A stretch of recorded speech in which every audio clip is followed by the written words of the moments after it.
नमस्कार, स्वागत है आपका अपने चैनल सक्सेस जंक्शन एक कदम सफलता की ओर में। और हम लेकर के आ गए हैं आपके लिए अब लगातार परीक्षाओं में किस तरह से प्रश्न पूछे जा रहे हैं, चाहे वो पॉलिटी के प्रश्न हो, साइंस के प्रश्न हो, इतिहास के प्रश्न हो, तो किस तरह के प्रश्न परीक्षाओं में अब आ रहे हैं, उन प्रश्नों से हम आपको रूबरू करवाने वाले हैं। बिना कोई समय गवाए हुए सीधे प्रश्न नंबर 1 पर चलते हैं। सभी प्रश्न परीक्षाओं में आए हुए हैं, हर प्रश्न के बारे में आपको अतिरिक्त जानकारी भी दी जाएगी। सबसे पहले मैं सॉरी बोलना चाहूँगा क्योंकि कुछ दिनों से हमारे वीडियोज़ नहीं आ पा रहे हैं। वैक्सीनेशन जो है, कोविड का वैक्सीनेशन, उसकी सेकेंड डोज लगवाने की वजह से थोड़ा बहुत फीवर आ गया था, इस वजह से थोड़ा सा डिस्टर्ब हुआ है। लेकिन अब आपकी क्लासेस सही टाइम पर चलेंगी, ठीक है। तो चलिए शुरुआत करते हैं बिना समय गवाए हुए। पहला प्रश्न आपके सामने, भारत के लिए संविधान सभा का विचार पहली बार निम्नलिखित में से किसके द्वारा रखा गया था? किसने सबसे पहले यह कहा था कि भारत के लिए एक संविधान सभा होनी चाहिए? पूरी कहानी आपको बताएंगे, सारी चीजें आपके दिमाग में बैठेंगी। Option A M N Roy, option B Jawaharlal Nehru, option C है Baba Saheb Ambedkar, option number D है महात्मा गांधी। तो आइए आंसर देख लेते हैं। सही आंसर है ए, यानी कि एम एन रॉय ने कहा था कि भारत के लिए एक संविधान सभा होनी चाहिए। कुछ जानकारी आपको देते हैं, तो देखिए संविधान सभा के बारे में महत्वपूर्ण तथ्य आपको बता देते हैं। तो 1934 में एम एन रॉय ने पहली बार एक घटक विधानसभा का विचार प्रस्तावित किया था, ठीक है। आधिकारिक मांग के रूप में कांग्रेस पार्टी ने 1935 में यह मांग उठाई थी। तो कांग्रेस पार्टी ने सबसे पहले कब मांग उठाई? 1935 में। सीधे प्रश्न बनते हैं, ये सारे जो पॉइंट आपको करा रहे ना, ये भी सीधे प्रश्न के रूप में आते हैं। तो सबसे पहले पूछा जाएगा पहली बार किसने संविधान सभा की बात की? तो भाई 1934 में एम एन रॉय ने कहा। कांग्रेस ने कब मांग उठाई? तो भाई 1935 में कांग्रेस ने पहली बार मांग उठाई। उसके बाद 1940 में अंग्रेजों ने इस प्रस्ताव को स्वीकार कर लिया। अंग्रेजों ने कहा चलो ठीक है भाई, तुम लोग अपनी संविधान सभा बना लो, ठीक है। और 1946 की कैबिनेट मिशन योजना के तहत विधानसभा के गठन के लिए चुनाव हुए थे, ठीक है। तो ये 4 प्रश्न आपको अलग अलग दिखाई दे रहे हैं। अब आपको एक कहानी बताते हैं। देखिए हुआ क्या था कि जब अंग्रेजों से कहा गया कि अंग्रेजों तुम भारत छोड़ दो, ठीक है, लाहौर अधिवेशन में नेहरू जी ने बोल दिया था कि हमें जो है अब एक स्वतंत्र राष्ट्र चाहिए। तो अंग्रेजों ने कहा एक बात बताओ, हम छोड़ तो देंगे तुम्हारा भारत, लेकिन संविधान बना पाओगी तुम? संविधान बनाकर दिखाओ तो हम तुम्हारा भारत छोड़ दें। तो इस बात को ध्यान में रखते हुए फिर यहाँ पर एम एन रॉय ने कहा चलो हम संविधान बनाकर दिखाते हैं लोगों को। तो वहाँ से संविधान बनाने के लिए एक कुछ मतलब लोगों की कमेटी तो होनी चाहिए, ऐसी हवा में तो संविधान बन नहीं जाएगा। तो उन्होंने कहा कि संविधान सभा का निर्माण करते हैं अपन, उसके बाद मिल करके संविधान बनाएंगे, ठीक है। तो 1934 में एम एन रॉय ने यह प्रस्ताव रखा और तब जाकर के हमारा संविधान कब 26 नवंबर 1949 को पूरी तरह से बन करके तैयार हो गया। और अंग्रेजों ने समझ लिया कि भारतीय कुछ भी कर सकते हैं, यानी हमें इनको आज़ाद करना ही पड़ेगा, ठीक है। चलिए एक एक पॉइंट आपके लिए बहुत ज़्यादा महत्वपूर्ण है। अगला प्रश्न देखते हैं। तो ये हिस्ट्री का प्रश्न है, बुद्ध ने अपना पहला उपदेश कहाँ पर दिया था? बहुत रिपीटेड प्रश्न है, कई बार परीक्षाओं में पूछा गया है। कुरुक्षेत्र, लुम्बिनी, सारनाथ, कुशीनगर। आंसर देख लें। सही आंसर है सी, यानी कि सारनाथ में बुद्ध ने अपना पहला उपदेश दिया था। देखिए कुछ जानकारी, तो सही उत्तर आपका सारनाथ हो जाएगा। गौतम बुद्ध ने अपने 5 शिष्यों को सारनाथ में अपना पहला उपदेश दिया था, जिसे धर्म चक्र प्रवर्तन कहा जाता है, ठीक है। सारनाथ उत्तर प्रदेश में स्थित है, यह भी पूछा जाता है। बौद्ध धर्म के संस्थापक गौतम बुद्ध का जन्म कब हुआ था? यह भी प्रश्न है। तो 563 ईसा पूर्व व्यापक रूप से जो है गौतम बुद्ध का जन्म माना जाता है, ठीक है। 29 वर्ष की आयु में उन्होंने अपना घर त्याग दिया था और यह उनका महानिष्क्रमण कहलाता है। तो सीधे प्रश्न पूछा जाता है कि बुद्ध के गृह त्याग को क्या कहा जाता है? तो बुद्ध के गृह त्याग को महानिष्क्रमण कहा जाता है। बुद्ध का जन्म कब हुआ था? तो 563 ईसा पूर्व बुद्ध का जन्म हुआ था। गौतम बुद्ध ने अपना पहला उपदेश कब दिया था? तो सारनाथ में अपना पहला उपदेश 5 शिष्यों को दिया था, ठीक है। एक ही प्रश्न में 5 से 6 प्रश्न आपके यहाँ पर क्लियर होने वाले हैं। आगे बढ़ते हैं। देखिए निम्नलिखित में से किस फसल ने भारत में हरित क्रांति के कारण उत्पादन में वृद्धि की अधिकतम दर देखी थी? इकोनॉमिक्स का प्रश्न है, ठीक है। तो कौन सी ऐसी फसल थी जिसका सबसे ज्यादा उत्पादन हुआ था जब हरित क्रांति भारत में आई थी? गेहूं, चावल, तेल के बीज या फिर मक्का? आइए आंसर देख लें। सही आंसर ए, यानी कि गेहूं का सबसे अधिक उत्पादन हुआ था। उसमें फोकस भी गेहूं पर किया जा रहा था कि गेहूं का सबसे अधिक उत्पादन हो। देखिए क्या हुआ था, हमने अमेरिका से गेहूं मांगा तो अमेरिका वालों ने हमको लाल गेहूं दिया। लाल गेहूं मतलब समझते क्या होता है? लाल गेहूं जो सबसे थर्ड क्वालिटी का गेहूं होता है वो अमेरिका ने दिया। लेकिन भारत ने शहर से स्वीकारा, क्यों? क्योंकि भारत के पास अनाज की कमी थी। उस समय लाल गेहूं ही बहुत कुछ था हमारे लिए, ठीक है। तो हमने लाल गेहूं भी स्वीकार लिया। लेकिन भारत के वैज्ञानिक थे एम एस स्वामीनाथन और एक जो और वैज्ञानिक थे नॉर्मन बोरलॉग, उन्होंने भारत की सहायता की और एम एस स्वामीनाथन के सहयोग से भारत में हरित क्रांति आई और सबसे ज़्यादा फोकस गेहूं पर किया गया और भारत में गेहूं का अत्यधिक उत्पादन हुआ पहली हरित क्रांति के दौरान। देखिए कुछ जानकारी। तो भारत में हरित क्रांति के कारण गेहूं की फसलों के उत्पादन में वृद्धि की अधिकतम दर देखी गई। हरित क्रांति की शुरुआत कब हुई, एक एक पॉइंट याद रखिएगा, एक एक पॉइंट महत्वपूर्ण है आपको। 1965 में भारतीय कृषि में उपज बढ़ाने वाले HYV प्रकार के बीज उत्पन्न हुए, बीजों को बनाया गया और भारत में जो है हरित क्रांति की शुरुआत यहाँ पर 1965 में हो गई। ठीक है, यह फसल को बढ़ावा देने के लिए बेहतर और कुशल सिंचाई और उर्वरकों के सही उपयोग के साथ सम्मिलित था। हरित क्रांति का परिणाम खाद्यान्न में भारत को आत्मनिर्भर बनाना था, यानी कि जो भी खाद्यान्न फसलें हैं उसमें भारत आत्मनिर्भर हो जाए, ये हमारा उद्देश्य था हरित क्रांति की मदद से। ठीक है, चलिए आगे बढ़ते हैं। और हरित क्रांति के जनक किसे कहा जाता है, तो MS स्वामीनाथन को भारत में हरित क्रांति के जनक कहा जाता है, नॉर्मन बोरलॉग को विश्व में हरित क्रांति का जनक कहा जाता है। दोनों प्रश्न आपको याद रखने हैं। ठीक है, आगे बढ़ते हैं। अगला प्रश्न आपका साइंस से है। पीलिया नवजात शिशुओं को प्रभावित करता है जब उनके पास बहुत अधिक बिलिरुबिन निम्न में से मौजूद होता है। तो जब देखिए कोई भी नवजात शिशु का जब जन्म होता है तो ज़्यादातर आजकल केसेस देखे जा रहे हैं कि उनको पीलिया हो जाता है। तो पीलिया क्यों होता है नवजात शिशुओं को, तो उनमें बिलिरुबिन नाम का एक तत्व होता है जो उनके शरीर में अत्यधिक हो जाता है। तो किस जगह पर जमा हो जाता है जिसकी वजह से उन्हें पीलिया हो जाता है। ठीक है, रक्त में, अग्नाशय में, फेफड़े में या फिर वृक्क में। आइए आंसर देख लें। सही आंसर है ए, यानी कि रक्त में जो है बिलिरुबिन जो है वो मौजूद हो जाता है, सबसे ज़्यादा उसमें रक्त में घुल जाता है बिलिरुबिन। इस वजह से नवजात शिशुओं को पीलिया रोग से ग्रसित होना पड़ता है जन्म के तुरंत बाद। ठीक है, चलिए देखिए। तो पीलिया के लक्षण क्या होते हैं, तो त्वचा का पीला हो जाना और आंखों का सफ़ेद हो जाना, ये क्या है, पीलिया के लक्षण होते हैं। ठीक है, पीलिया के कई कारण हैं जिनमें क्या है, हेपेटाइटिस है, पित्त, पथरी और ट्यूमर है। ठीक है, तो हेपेटाइटिस की वजह से ही पीलिया हो जाता है। आपके अगर पेट में पथरी हो जाती है तब भी आपको पीलिया हो सकता है।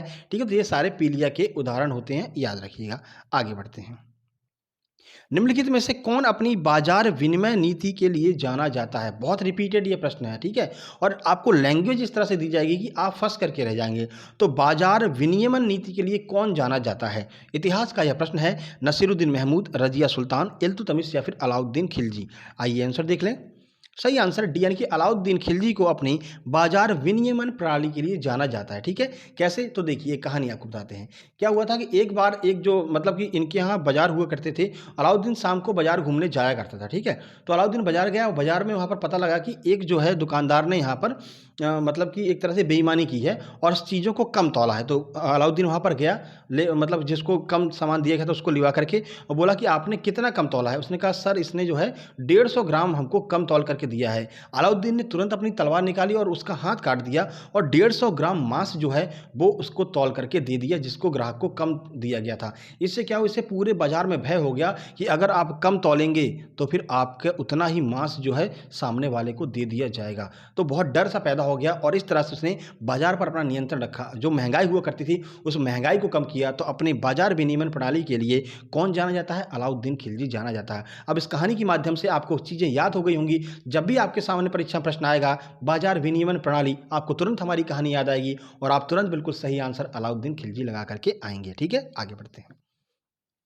अलाउद्दीन खिलजी के दौरान प्रशासनिक सुधार, वह एक स्थायी सेना रखने वाले पहले सुल्तान थे। तो कुछ महत्वपूर्ण यहाँ पर पॉइंट हम आपको दे देते हैं जो आपकी परीक्षा में बनते ही बनते हैं। ठीक है, देखिए प्रश्न आपको 10 ही मिलेंगे लेकिन इन 10 प्रश्नों में कम से कम आपके 50 प्रश्न एकदम क्लियर हो जाएंगे।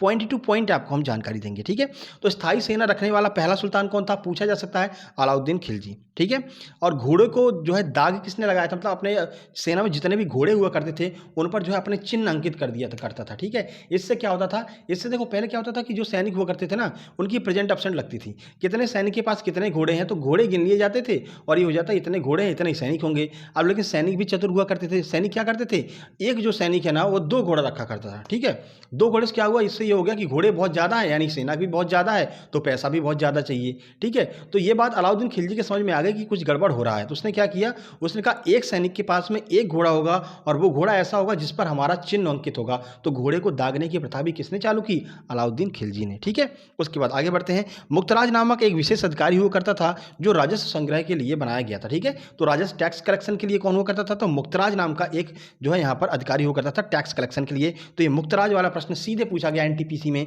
तो याद रखिएगा मुक्तराज नामक जो है टैक्स अधिकारी अलाउद्दीन खिलजी के समय हुआ करता था।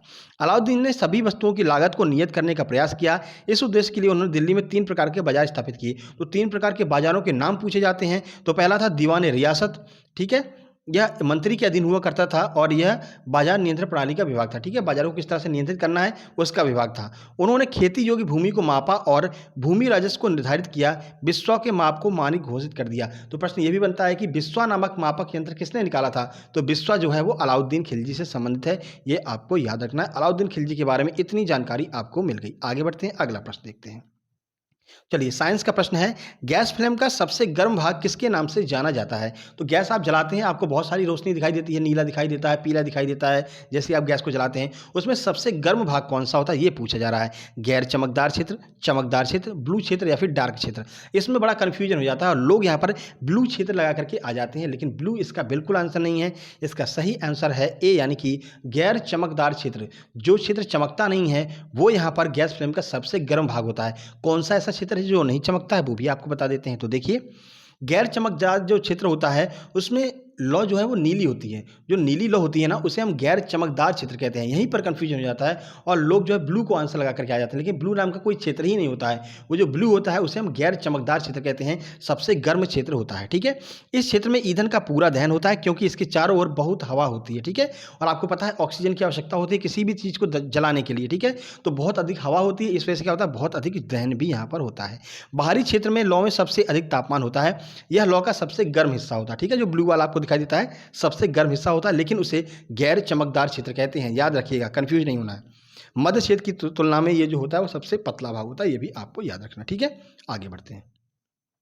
ये प्रश्न बार बार पूछे जाते रहते हैं, इसलिए हम आपके लिए लेकर के आए। अब देखिए, आजकल परीक्षाओं में स्पेशली एमपीपीएससी और अन्य एग्जामों में इस तरह से आपके पास में कूट वाले प्रश्न आते हैं, कूट बना करके, यानी इनमें से दो से ज़्यादा ऑप्शन सही होते हैं। इस तरह से आपको ऑप्शन दिए रहते हैं। आइए देखते हैं, संविधान का यह प्रश्न है, तो कौन सा भारतीय संविधान के अनुच्छेद 14 से 18 के प्रावधानों के तहत समानता के अधिकार से संबंधित है? इनमें से कौन सा ऐसा है जो समानता के अधिकार के अंतर्गत आता है? आर्टिकल 14 से लेकर आर्टिकल 18 तक समानता के अधिकारों के बारे में बताया गया है, आपको ये बात पता होगी। ठीक है, चलिए शुरू करते हैं। धर्म, जाति, लिंग या जन्म स्थान के आधार पर भेदभाव का निषेध, क्या ये समानता के अधिकार में शामिल है? ऑप्शन 2 है सार्वजनिक रोजगार के मामलों में अवसर की समानता।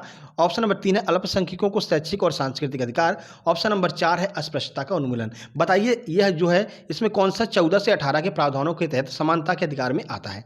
चलिए आंसर देख लेते हैं। ऑप्शन है 2 और 3, 3 और 4, 1, 2, 4 या फिर केवल 1 और 2। आइए आंसर देखते हैं। सही आंसर इसका सी, यानी कि 1, 2 और 4। चलिए पढ़ लेते हैं फिर आपको समझाते हैं। ऑप्शन ए है धर्म, जाति, लिंग या जन्म स्थान के आधार पर भेदभाव का निषेध। बिल्कुल 14 से 18 आर्टिकल 15 में बताया गया कि भाई साहब आप कभी भी धर्म, जाति, लिंग के आधार पर कभी भेदभाव नहीं करेंगे। आर्टिकल 15 कहता है, तो 14 से 18 के बीच में आ रहा है। चलिए आगे बढ़ते हैं। सार्वजनिक रोजगार के मामलों में अवसर की समानता, बिल्कुल सही बात है। सार्वजनिक रोजगार के मामलों में अवसर सबको समान प्रदान किए जाएंगे। आर्टिकल 16 कहता है समानता के अधिकार के अंतर्गत आता है, बिल्कुल सही बात है। चलिए ऑप्शन 3 पर चलते हैं। अल्पसंख्यकों को शैक्षिक और सांस्कृतिक अधिकार, तो मेरे भाई अल्पसंख्यक से संबंधित 2 अनुच्छेद है। कौन से? अनुच्छेद 29 और अनुच्छेद 30। तो ये तो 14 से 18 के बीच में नहीं आते हैं, तो इसको हम हटा देंगे। ठीक है, ऑप्शन नंबर 4 देखते हैं। अस्पृश्यता का उन्मूलन, तो अस्पृश्यता का अंत यानी छुआछूत का अंत किस में बताया गया है? तो आर्टिकल 17 में बताया गया है। ये भी आपका 14 से 18 के बीच में आता है। तो 1, 2 और 4 हमारा बिल्कुल सही आंसर ऑप्शन नंबर 3 हो जाएगा। ऐसे प्रश्न आजकल बहुत ज़्यादा पूछे जा रहे हैं, क्योंकि एक ही प्रश्न में आपको ऐसे प्रश्नों की आप सही आंसर लगा पाएंगे जब आपको बहुत अच्छी जानकारी होगी संविधान के बारे में। ठीक है, तो ये सतत प्रयास हम आपके लिए कर रहे हैं। देखिए कुछ जानकारी। आर्टिकल 15 कहता है धर्म, जाति, लिंग के स्थान के आधार पर आप भेदभाव नहीं करेंगे। आर्टिकल 16 कहता है सार्वजनिक रोजगार के मामलों में अवसर की सबको समानता दी जाएगी। आर्टिकल 29 और 30 अल्पसंख्यकों से संबंधित है। और अनुच्छेद 17 क्या कहता है? अस्पृश्यता का उन्मूलन। ठीक है, बाकी हमने आपको पूरा डिटेल में समझा दिया है। आगे बढ़ते हैं, अगला प्रश्न देखते हैं।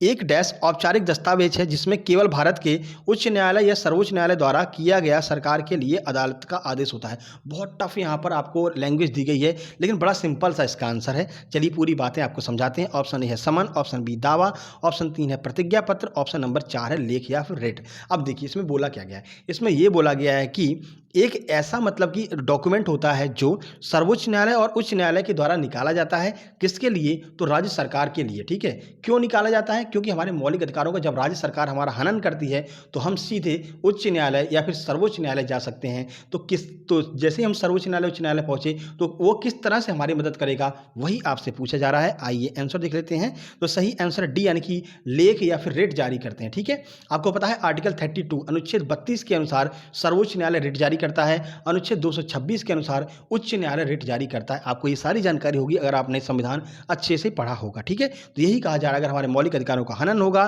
तो हम सर्वोच्च न्यायालय या फिर उच्च न्यायालय जाएंगे। वो हमारी मदद कैसे करेगा, तो रिट जारी करके मदद करेगा। चलिए कुछ जानकारी आपको देते हैं। तो देखिए, भारतीय संविधान का अनुच्छेद 32 प्रत्येक नागरिक को मौलिक अधिकारों के उल्लंघन के खिलाफ अधिकार देता है। अनुच्छेद 32 के तहत सर्वोच्च न्यायालय मौलिक अधिकारों की सुरक्षा एवं सुनिश्चित करने के लिए रिट जारी करता है। अनुच्छेद 226 के अनुसार उच्च न्यायालय जो है वो हमारी मदद करता है रिट जारी करके। अनुच्छेद 32 को संविधान की आत्मा के रूप में जाना जाता है, ठीक है। किसने कहा है अनुच्छेद 32 को संविधान की आत्मा, तो बाबा साहेब भीमराव अंबेडकर ने अनुच्छेद 32 को संविधान की आत्मा कहा है, ये आपको याद रखना है, ठीक है। आगे बढ़ते हैं मेरे भाई। वीडियो अगर पसंद आ रहा तो वीडियो को लाइक जरूर कर दीजिएगा, ठीक है। और करंट अफेयर की क्लास कल से स्टार्ट हो जाएगी, बिल्कुल निश्चिंत रहिए, ठीक है। अब हम बिल्कुल ठीक हो चुके हैं, ठीक है ना। और वैक्सीनेशन होता है तो समझ लीजिए थोड़ा बहुत परेशानी होती है, ठीक है। चलिए अगला प्रश्न देखते हैं। ये भी आपका बहुत महत्वपूर्ण प्रश्न है, ठीक है, कंफ्यूज करने वाला प्रश्न है। अगर एक 13 साल का बच्चा कालीन बनाने वाली फैक्ट्री में काम कर रहा है तो निम्नलिखित में से किस मौलिक अधिकार का उल्लंघन किया जा रहा है। अब सीधे प्रश्न आपको नहीं देखने को मिलेंगे एग्जाम में, ये बात अपने दिमाग में रख लीजिए। और हम सीधे प्रश्न अब लेकर भी नहीं आएंगे, क्योंकि हम चाहते हैं अगर आप सक्सेस जंक्शन से जुड़े हुए हैं तो किसी भी तरह का प्रश्न आपसे स्किप नहीं होना चाहिए। कोई भी प्रश्न आप गलत करके नहीं आएंगे, बिल्कुल सही करके आएंगे, कितना भी कठिन से कठिन, कितना भी घुमा करके प्रश्न पूछा जाए।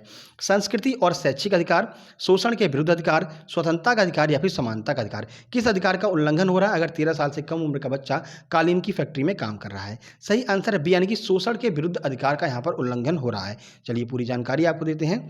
तो शोषण के विरुद्ध अधिकार एक मौलिक अधिकार है। शोषण के विरुद्ध अधिकार अनुच्छेद 23 और 24 में दिया गया, ठीक है। आपको पता है शोषण के विरुद्ध अधिकार अनुच्छेद 23-24 में दिया गया है। अनुच्छेद 23 में क्या कहा गया है, तो मानव बेगार और इसी तरह के अन्य प्रकार के जबरन श्रम में यातायात को प्रतिबंधित करता है। इस प्रावधान का कोई भी उल्लंघन कानून के अनुसार दंडनीय अपराध होगा, ठीक है। अगर और 24 भी पढ़ लेते हैं तो 14 साल से कम उम्र के बच्चों को किसी भी कारखाने, खदान या अन्य खतरनाक गतिविधियों जैसे निर्माण कार्य, रेलवे में रोजगार पर रोक लगाता है, ठीक है। अनुच्छेद 14 क्या कहता है, अनुच्छेद 24 ये कहता है कि 14 साल से अगर कम का बच्चा है तो आप उसको किसी भी खतरनाक काम में नहीं लगा सकते हैं। और किस में नहीं लगा सकते हैं, तो जो भी खनन वाला कार्य होगा, जो भी आपका कारखाने होंगे, इसमें आप नहीं लगा सकते हैं। हमारा प्रश्न क्या था, कालीन बनाने के कारखाने में आपको 13 साल का बच्चा मिल जाता है तो ये क्या है, उसके शोषण के विरुद्ध अधिकार है आर्टिकल 24 के अनुसार। उम्मीद करते हैं सारी चीजें आपके समझ में आ रही होंगी, ठीक है। चलिए आगे बढ़ते हैं। तो अगला प्रश्न आपके सामने आ रहा है, देखते हैं। निम्नलिखित में कौन से मौलिक अधिकार गैर नागरिकों के लिए उपलब्ध है। अब ये गैर नागरिक कौन से हैं, तो जो विदेशी नागरिक भारत में आ जाते हैं उनको कौन कौन से मौलिक अधिकार प्राप्त हैं। सभी मौलिक अधिकार तो हम नहीं दे देंगे उनको, कुछ मौलिक अधिकार हम बचा कर रखते हैं सिर्फ भारतीयों के लिए, क्योंकि भारतीय हमारे हैं भाई, हमारे मतलब हम अपने घर में रहते हैं मान लीजिए, तो हमको एक अलग अधिकार होगा। कोई बाहर से अगर कोई आ जाता है किराए पर रहने के लिए तो उसको सारे अधिकार तो नहीं दे दिए जाएंगे ना। वही यहाँ पर सेम कंडीशन भारत और भारत के नागरिकों के लिए और विदेशी नागरिकों के लिए है। आइए देखते हैं। बोलने की स्वतंत्रता, आत्मदोष सिद्धि के खिलाफ संरक्षण, अंतरात्मा की स्वतंत्रता या फिर रोजगार के मामलों में भेदभाव का ना होना। ऑप्शन यहां पर देख लेते हैं, 1 2 3, 1 3 और 4, केवल 2 और 3 या फिर केवल 2। चलिए देखते हैं कि कौन से ऐसे अधिकार हैं जो गैर नागरिकों को भी उपलब्ध हैं, यानी विदेशी नागरिकों को उपलब्ध हैं। ऑप्शन नंबर सी बिल्कुल सही है, केवल 2 और 3। तो चलिए 2 और 3 देख लेते हैं। तो देखिए, आत्मदोष सिद्धि के खिलाफ संरक्षण, यानी कि जो आर्टिकल 21 कहता है कि अपने प्राण एवं दैहिक स्वतंत्रता है, तो बिल्कुल कोई विदेशी नागरिक भी अगर यहाँ पर आ जाएगा तो उसको अपनी सुरक्षा करने का अधिकार है, ठीक है, चाहे विदेशी हो चाहे भारतीय हो। 3 अंतरात्मा की स्वतंत्रता, यानी अपनी आपकी रक्षा करने की स्वतंत्रता, अपनी आत्मा की स्वतंत्रता, अपने आत्मा को संरक्षित करने की स्वतंत्रता किसके पास में, विदेशी नागरिक के पास में, चाहे विदेशी हो चाहे भारतीय हो। लेकिन बोलने की स्वतंत्रता नहीं है। बोलने का मतलब ऐसे नॉर्मल तो बात कर सकते हैं, लेकिन भारत के खिलाफ कुछ बोले ये नहीं चलेगा भाई। आप हमारे यहाँ आए हैं, मेहमान हैं, मेहमान की तरह रहिए, ठीक है। भारत के खिलाफ कुछ नहीं बोल पाएंगे आप, ठीक है। एक ऐसा ही केस हुआ था कि पाकिस्तान के किसी नागरिक ने जो है माननीय श्री मनमोहन सिंह जी को कुछ कह दिया था। उस समय क्या हुआ था, तो भारत की चाहे वो राजनीतिक पार्टी हो चाहे गैर राजनीतिक पार्टी, सब लोग एक साथ हो गए। उन्होंने कहा देखो ऐसा है, आप विदेशी हैं, आप हमारे प्रधानमंत्री को कुछ कह नहीं सकते हैं, ठीक है, साफ कह दिया था, ठीक है। तो ये बोलने का अधिकार हर किसी को नहीं प्राप्त है, सिर्फ और सिर्फ भारतीयों को प्राप्त है। 4 देख लेते हैं, रोजगार के मामलों में भेदभाव का ना होना। हाँ भाई, रोजगार के मामलों में भेदभाव तो होगा, सीधी सी बात है। क्यों, मान लीजिए बांग्लादेश में मतलब बहुत बेरोजगारी है और भारत में यूपीएसआई की वैकेंसी आई है, पता चला बांग्लादेश वाले आकर के फॉर्म भर दिए भाई यूपीएसआई का। अब ऐसे थोड़ी होगा, तो फिर तुम मतलब बांग्लादेश वाले यूपीएसआई बनेंगे, ऐसा नहीं हो सकता है। तो ये अधिकार सिर्फ और सिर्फ भारतीयों को प्राप्त है कि वे यहाँ पर फॉर्म भर सकते हैं, भारत के नागरिक हैं, इसीलिए आपका आधार कार्ड मांगा जाता है, आपकी नागरिकता मांगी जाती है फॉर्म भरते वक्त। उसमें स्पेशली एक कंडीशन पूछी जाती है, आर यू अ इंडियन। अगर आप नो कर देंगे तो आपका फॉर्म भरा ही नहीं जाएगा। आपको इंडियन होना आवश्यक है अगर आप रोजगार के लिए अप्लाई करते हैं तो, ठीक है। उम्मीद करते हैं चीजें आपके बिल्कुल समझ में आ गई होंगी। आगे बढ़ते हैं। 6 प्रकार के मौलिक अधिकार हैं: समानता का अधिकार, स्वतंत्रता का अधिकार, शोषण के खिलाफ अधिकार, धर्म की स्वतंत्रता का अधिकार, सांस्कृतिक शैक्षिक अधिकार और संवैधानिक उपचारों का अधिकार। आर्टिकल 32। ठीक है। संविधान के अनुच्छेद 14 में यह प्रावधान किया गया है कि किसी भी व्यक्ति को कानून के समक्ष समानता प्रदान की जाएगी। ठीक है। और अनुच्छेद 15 में कुछ राज्य के महिलाओं, बच्चों और किसी सामाजिक शैक्षणिक रूप से पिछड़े हुए वर्गों के विशेष प्रावधान करता है। ये सारी नॉर्मल सी बातें आपको पता ही है। आगे बढ़ते हैं, अगला प्रश्न देखते हैं। तो ये आपके 10 महत्वपूर्ण प्रश्न थे। कैसी लगी ये क्लास, समझ में आया या फिर नहीं आया, आपका रिस्पांस डिपेंड करता है। आप जैसा रिस्पांस करेंगे वैसे हम आपके लिए लगातार ऐसी वीडियोस लेकर के आते रहेंगे। ये महत्वपूर्ण प्रश्न है, ये ऐसे प्रश्न हैं जो आपको दूसरों से आगे बढ़ाएंगे। देखिए, सिंपल प्रश्न तो हर कोई सॉल्व कर लेता है, लेकिन ये जो कूट वाले प्रश्न होते हैं ना, ऑप्शन 1 2 3 सही है, 2 3 4 सही है, ये हर किसी के बस की बात नहीं है। लेकिन हम लगातार प्रैक्टिस सेट आपके लिए लेकर के आएंगे और ये आपके अंदर एक मतलब पावर आ जाएगी, आप ऐसे प्रश्नों को सॉल्व कर सकते हैं चुटकियों में। ठीक है। तो लाइक कीजिए, वीडियो को शेयर कीजिए दोस्तों के पास। बाकी एक प्रश्न का जवाब दीजिए जिससे कि कल वाली वीडियो में आपका नाम आ सके। भारतीय संविधान के किस अनुच्छेद में छुआछूत के उन्मूलन की बात की गई है? अगर आपने ये वीडियो शुरू से अंत तक अच्छे से देखा होगा, आप इस प्रश्न का जवाब जरूर दे देंगे। ठीक है। बाकी वीडियो पसंद आए लाइक कीजिए, दोस्तों के पास शेयर कीजिए। चैनल पर पहली बार आए तो सब्सक्राइब करके नोटिफिकेशन बेल जरूर दबा लीजिए। हमारा टेलीग्राम चैनल ज्वाइन कर लीजिए जिससे कि आपको इसकी PDF भी मिल सके। ठीक है। जल्द ही मिलते एक नई वीडियो में, तब तक के लिए नमस्कार, धन्यवाद। कल सुबह करंट अफेयर की क्लास देखना मत भूलिएगा।